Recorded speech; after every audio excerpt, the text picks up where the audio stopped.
ताकुब करें, जैसे खुशियाँ और रिस्क जो है खुश नसीबों का करती है। पाकिस्तान से बाहर रहने वाले पाकिस्तानियों के लिए ढेरों आई लव यू, अल्लाह आपको सलामत रखे, आबाद रखे। आज पूरे पाकिस्तान की बल्ले बल्ले पूरी दुनिया में हो रही है, और बतौर पाकिस्तानी मुझे भी खुशी है कि मेरा पाकिस्तान जो है पूरी दुनिया में डिस्कस हो रहा है। लेकिन अगर इस मौके पे कोई बंदा भी कोई ऐसी बात कर दे जो ये भंगड़े डालने वाले, चगे चुक चुक के डांस करने वाले, इनको पसंद नहीं आए, तो ये फौरी तौर पे रियासत दुश्मन और पता नहीं क्या क्या खिताब दे देंगे। क्योंकि इस टाइम एक अरसे बाद कुब्बे नु लतरा आसा, ये वो कहते हैं जी बल्ले बल्ले जी हमारे शहबाज शरीफ का नाम हो रहा है। हालांकि ये थोड़ा सा वेट कर ले बस आप, फिर आपको समझ आएगी कि ये मिली भगत, ये सारा कुछ क्या हुआ। मैं पाकिस्तान को मिलने वाली इज्जत के खिलाफ बोलने वालों पे 100 बार लानत भेजता हूँ, लेकिन जो पाकिस्तान में रह के अपना एक पॉइंट ऑफ व्यू रखते हैं तो उनको पूरा बात करने का हक है। अमेरिका में इस डोनाल्ड ट्रंप के लिए ईरान के हक में हालत जंग में 1 करोड़ लोग निकले, तो क्या अमेरिका ने उन्हें दहशतगर्द या रियासत दुश्मन करार दे दिया था? कि उन्होंने कहा देखो जी हम जंग लड़ रहे हैं ईरान से और ये ईरान के लिए रैली निकाल रहे हैं, ये तो दुश्मन के एजेंट हैं। तो जमहूरियतें और किस चीज का नाम है? आपने बड़े बल्ले बल्ले हो गई जी। लेकिन अभी आप जरा देखें, ए कोड़ी दा मैदान, आज ये अमेरिका बहादुर ने जनाब अली अपने कल पुर्जे निकालने शुरू कर दिए, और आप हैरान हो जाएंगे कि अमेरिका बहादुर ने वो तमाम ममालिक जिन्होंने जो ईरान को जंगी साजो सामान देते हैं उन पर 50% टैरिफ लगा दिए। अब आप समझें कि अमेरिका इधर से जूतियां खाने के बाद अब मुआशी दहशतगर्दी की तरफ जाने लगा है। और अगर अब मैं नहीं कह रहा फॉरवर्ड एज रिसीव, वजीर आजम साहब ने जो ट्वीट था वो उन्हें कहीं से बन के आया था, पता नहीं बन के आया कि नहीं आया, लेकिन उनके नीचे जो कुछ लिखा था उन्हें तो भाईजान कान खड़े करते कि जनाब prime minister, Pakistan prime minister और ये और वो, दुनिया अब कह रही है कि जी ये मिली भगत है। 15 दिन ट्रंप बकवास करता रहा, और फिर कल हमने एग्जैक्ट 15 दिन का सीज फायर का, और 5 मिनट बाद ही उन्होंने कहा जी ओके यस जनाब, और वो उसने कर दिया। तो इतना ही हमारा कहना मानता तो एक ट्वीट कर दे मेरा ख्याल है हम लोग के, यार वो जो तूने हमारी ईरान के साथ गैस पाइपलाइन रोक के बैठा हुआ है वो भी अब हमें कर लेने दे भैया, साड़ी गल नहीं मानता है तो फिर तो मौका है कि गल कर लीए। बाकी है कि पाकिस्तान ने एक जंग टाली, बहुत बड़ी बात है, और इसमें कश्तो खून होना था, लेकिन मैं चाह रहा था कि एक दफा कटी कटा निकलता। वो जो डोनाल्ड ट्रंप पागल बदमस्त हाथी जो ईरान की तहजीब खत्म करने की निकला था, करके तो दिखाना ना। मैं भी देखता हूँ तो गिट्टे गोडे किन्नी साते, मुझे तो ऐसे लग रहा है कि जैसे उसकी जलालत को बचाने के लिए एक रास्ता फराहम कर दिया गया और जनाब अली उसे एक फेस सेविंग दे दी गई। लेकिन फिर मेरा सवाल ये भी है कि ये जंग इसराइल और ईरान की है, ये जंग अमेरिका और ईरान की कैसे हो गई भाई? ये दुनिया किस तरफ कर चली गई है अल्लाह वालेओ? ये जंग तो इसराइल और ईरान की थी, ये जंग ईरान की और अमेरिका की जंग कब से बनी? और अगर अमेरिका के साथ ईरान की जंगबंदी हो गई तो इसराइल के साथ क्या बनेगा? इसराइल का कौन जिम्मेदारी लेगा? कौन कहेगा कि इसराइल जो है वो अब ऐसा नहीं करेगा? आप सुन लें, इसराइल की खबरें ये है कि उसने लेबनान पे 100 से ज्यादा हमले कर लिए पिछले 24 घंटे में। तो अगर इसराइल ईरान पे हमला करता रहेगा तो कौन सी जंग बंदी हुई? गलती फिर थे, ये खोती बोर्ड थले खड़ी है। और दूसरी बात यह है कि ये जो अमेरिका के अज़ाइम है, आप इसे क्यों नहीं समझ रहे? अमेरिका साहब फरमाते हैं, और उन व्हाइट हाउस के तर्जुमान ने आज जो क्या नाम है गुफ्तगू ब्रीफिंग दी है, उसमें उसने कहा ये फतह है अमेरिका की। और अमेरिका के वजीर दिफा और वजीर जंग साहब फरमा रहे हैं कि अमेरिकी फौजें ईरान में जहाँ जहाँ हैं वहाँ पे रहेंगी, और वो इस बात को यकीनी बनाएंगे कि जंगबंदी कायम रहे। उनकी जी यकीनी बनाएंगी, क्या ईरान के फौजी तनसीबात पे वो जाके बैठेंगे? कैसे यकीनी बनाएंगे? कैसे क्या वो ये यकीनी बनाएंगे कि अब ईरान की तरफ से कोई हमला किसी और पे ना हो और इसराइल हमला करे तो फिर क्या होगा?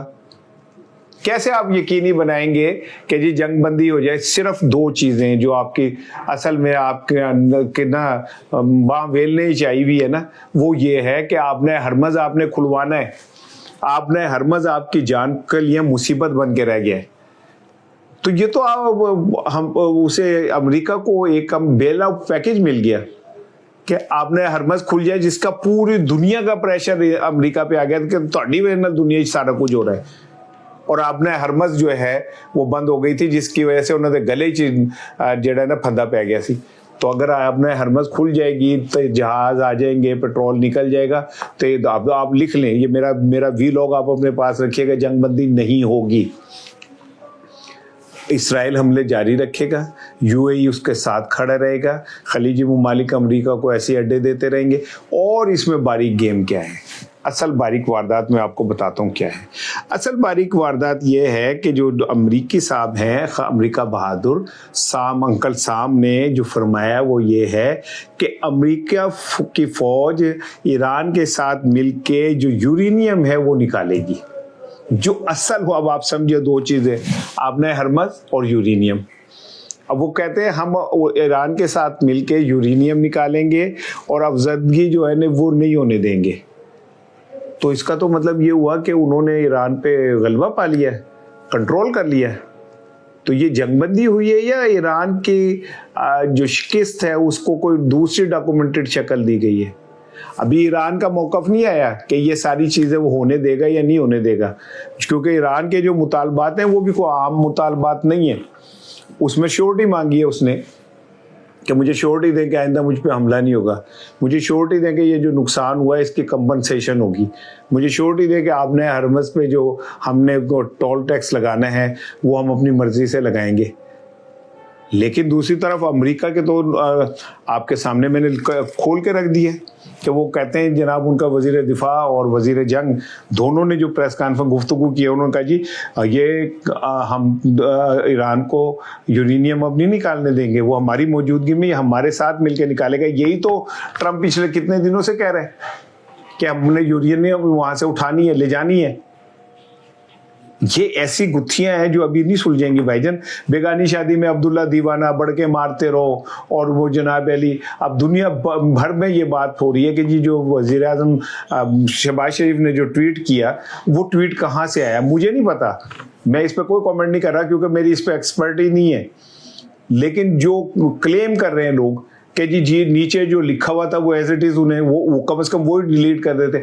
अगर वो डिलीट करना कोई इतना इंपॉर्टेंट नहीं था और वो उसी का हिस्सा था, तो फिर आपको रीट्वीट आपने क्यों किया, उसको खत्म करके नया ट्वीट क्यों किया? इससे आपने खुद ही कॉन्स्पायरेसी थ्योरी को मौका दे दिया कि इसका मतलब ये है कि जनाब अली फॉरवर्ड एज रिसीव्ड। फिर वो जो जेल में बैठा बंदा, मुझे उसकी बात याद है, देखिए तो ये पढ़े लिखे नहीं और दूसरे सीखने को तैयार नहीं है। ठीक है, अल्लाह ताला पाकिस्तान को, मेरे दिल से दुआ है कि अल्लाह ताला पाकिस्तान को अपने हिफ्ज़ व मान में रखे, पाकिस्तान की सिक्योरिटी फोर्सेस को अल्लाह का उनका परचम अल्लाह बुलंद रखे, इस मुल्क के मुहाफिज़ों को अल्लाह हमेशा अपने हिफ्ज़ व मान में रखे। लेकिन अगर हमने इसी तरह चगे चुप चुप के नचना है तो फिर फ़ायदा क्या, हमें मिलेगा क्या इसमें? जवाब में क्या मिलना है हमें, उसका कोई अभी क्लैरिटी नहीं है। अब आप कहें जी अब तो 100 अरब डॉलर आएंगे, तो ये तो मैं 4 साल तो सुन रहे हैं 100 अरब डॉलर। बहरहाल मैं इतना ही कहूँगा कि अभी आप थोड़ा दिन देख लें, उसके बाद करें, क्योंकि अमेरिका बहादुर ने तो इसका सारा क्रेडिट चीन को दे दिया। उसने कहा जनाब चीन ने गारंटी दी ईरान की मुज़ाकरात की मेज़ पे, उन्होंने कहा जी 2 को क्रेडिट याद है, जेडी वेंस को और एक चीन को। हमने इतनी मेहनत की, साडा को ना ही नहीं गा। जेडी वेंस और वो जनाब अली, जेडी वेंस तो पिछले 20 दिन से इस खित्ते के अंदर कहीं ना कहीं मौजूद है और वो मुसलसल वो ऑन बिहाफ ऑफ ट्रम्प कर रहा था, और ये चीन ने इन मौके के ऊपर मास्टर स्ट्रोक खेल के गेम अपने नाम कर ली। लेकिन बहरहाल चलें जनाब, आपने हरमज खुल जाएगी, अमेरिका का एक टारगेट पूरा होगा, जहाज़ निकल आएंगे। दूसरा ये कि क्या कहते हैं वो यूरेनियम के ऊपर जो उसकी नज़रें हैं अब वो शायद उसके हाथ में। ईरानी अब इसके जवाब में क्या कहते हैं आप थोड़ा सा वेट कर लें। और चीन की तारीफ़ कर दी है, लगता है चीन और अमेरिका के दरमियान कुछ मामला सीधे पधरे हुए। फिर आज की सबसे इम्पॉर्टेंट चीज़ जो है वो ये कि बैरिस्टर सफदर की इमरान खान साहब से आज मुलाकात हो गई। 2 घंटे की इस मुलाकात के अंदर बैरिस्टर सफदर ने कानूनी मामलात पे भी ब्रीफिंग ली। उन्होंने ब्रीफिंग ली, क्या होगी, ब्रीफिंग दी, बताया कि कौन सा केस कहाँ पे, कौन सा केस कहाँ पे, किसी की क्या पोजीशन है, और फिर उन्होंने बताया कि हम क्या कर रहे हैं, वकला की स्ट्रेटजी क्या है, वहाँ खान साहब ने किया को। लेकिन असल चीज़ जो है वो ये कि बैरिस्टर साहब बहुत सारे पैगामात, बहुत सारे पार्टी के इश्यूज, बहुत सारी पार्टी के कंट्रोवर्सीज, बहुत सारे पार्टी के अंदर जो सरपटाव हो रहा है वो लेके गए थे। और कहा यह जा रहा है कि 2 घंटे की मुलाकात के अंदर इमरान खान ने एक एक बंदे का नाम लेके सुना है और एक एक बंदे के हवाले से हिदायत दी है। और ये हिदायत डेफिनेटली बैरिस्टर सफदर को काका मुन्ना नहीं है कि वो पब्लिक करेंगे या प्रेस में देंगे। साफ़ी आज उनसे पूछते रहे, उन्होंने इसका कोई जवाब नहीं दिया। लेकिन ये तय है कि इमरान खान ने जो लाहे अमल दिया है, इमरान खान ने जो पार्टी के हवाले से स्टैंडिंग वो दी है, क्योंकि बैरिस्टर सफदर जो है अब जो भी बाहर आके कहेंगे, दुनिया की कोई ताकत अलीमा खानम समेत उन्हें चैलेंज नहीं कर सकती। वो जो आगे सही कहें गलत कहें, जो कहेंगे वो ही असल है कि इमरान खान साहब ने उन्हें ये हिदायत की है। और इमरान खान की इतलात ये है, बैरिस्टर सफदर के करीबी लोगों का कहना है कि बैरिस्टर सफदर जब आए हैं तो एक तो उन्होंने खुद को खैर साबित किया कि वो एक बहुत काबिल आदमी है। इस सारी गेम में जिस तरह उन्होंने अदालतों को के साथ को डील किया है, फेस किया है, और आज इस जगह पे लिया है कि इमरान खान को 2 माह बाद इमरान खान के कैद तन्हाई ख़त्म हुई और बैरिस्टर से जाके वो मुलाकात हुई है। तो बैरिस्टर तो काके मुन्ने नहीं है कि वो मीडिया में कोई बात कह देंगे या वो जनाब अली इस पे कोई प्रेस रिलीज जारी कर देंगे। लेकिन ये तय है कि बैरिस्टर सफदर के पास इस टाइम हिदायत का एक तूफ़ान है, एक समुंदर है जो इमरान खान की तरफ से उन्हें मिला है। हिदायत का एक सुनामी है जो वो लेके आए हैं। अब ये वो बड़े तरीके से और बड़े जिसे कहते हैं ना अक्लमंदी से इस खेल को खेलेंगे, क्योंकि ये हिदायत ना तो वो मार्केट करेंगे ना वो मीडिया में लेके आएंगे, लेकिन जिन जिन के लिए हैं फाइनल इमरान खान की जानिब से कुछ सख्त किस्म की हिदायत भी सुनने में आ रहा है जो मुझ तक वो चीज़ें पहुंची हैं। इसमें इमरान खान ने कुछ लोगों का नाम लेके सख्ती से कहा कि इनसे को के साइड लाइन हो जाए, कुछ लोगों का नाम लेके उन्हें सख्ती से कहा कि आप फ्रंट पे आके खेलें। अलीमा खानम के लिए भी कुछ पैगामात हैं इसमें, सुहेल अफरीदी के लिए भी बहुत सारे पैगामात हैं इसमें, सेक्रेटरी सलमान अकरम राजा के लिए भी बहुत सारे पैगामात हैं। अब ये सारे पैगामात जो हैं आहिस्ता आहिस्ता आहिस्ता आहिस्ता खुल के सामने आएंगे और डेफिनेटली पीटीआई की जो आने वाली सियासत है उसमें ये बड़ा अहम किरदार अदा करेंगे। आपने एक बात नोट की होगी कि इमरान खान बहुत अरसे से इस्टेब्लिशमेंट के हवाले से कोई इतनी बात नहीं कर रहे हैं, उनका ट्विटर भी खामोश है, उस पर भी कोई इतनी बड़ी बात नहीं हो रही। उसकी रीज़न ये है कि इमरान खान ये समझते हैं कि इस वक्त एक ऐसी जंग दोबारा नहीं शुरू करनी जिसका कोई हासिल वसूल नहीं है। और तीसरी बात ये कि मैं ये बहुत अरसे से आपको कह रहा हूँ, मैं फिर दोबारा ये बात दोहरा दूँ कि इमरान खान के अभी की प्लानिंग में कहीं पे भी बाहर आना नहीं है। ज़रा आप खुद ज़रा थोड़ा सा सोचें, मत तुसी ला लो ताड़े कोल मेरे को ज़्यादा कलेगी है। इस टाइम एक आलमी जंग जो है मंडला रही है, अभी ख़त्म नहीं हुई। जड़े कुछ फैम ने ना तोती चुक के पंगड़े पे आना ले, इन्हें कुछ दिनों में समझ आ जाएगी कि क्या है। अगले 6 घंटे मेरे वीलॉग के आप याद रखिएगा, इसमें आपको पता चलेगा कि लेबनान में क्या हो गया, यूएई ने क्या किया, ईरान बहुत सारी जगह पे हमला करेगा, इसराइल ईरान पे हमला करेगा, क्योंकि इसराइल को ये डील किसी तरह कबूल नहीं है। अमेरिका तो अपनी जान नहीं छुड़ा रहा, आप कह रहे हैं जान छुड़ा, मैं भी कहता हूँ जान छुड़ा रहा है, लेकिन अमेरिका के जो 2 मकासद थे, आपने हरमस खुलवाना और यूरेनियम पे काबू पाना। अब ये दोनों चीज़ें क्लियर नज़र आ रही हैं। ये मैंने अभी आपको सुनाया कि जी हम यूरेनियम खुद निकालेंगे और हम अफजदगी नहीं होने देंगे, मतलब तुम चुक के ले जाओगे। तीसरा उन्होंने कहा जी हमने इस बात को मेक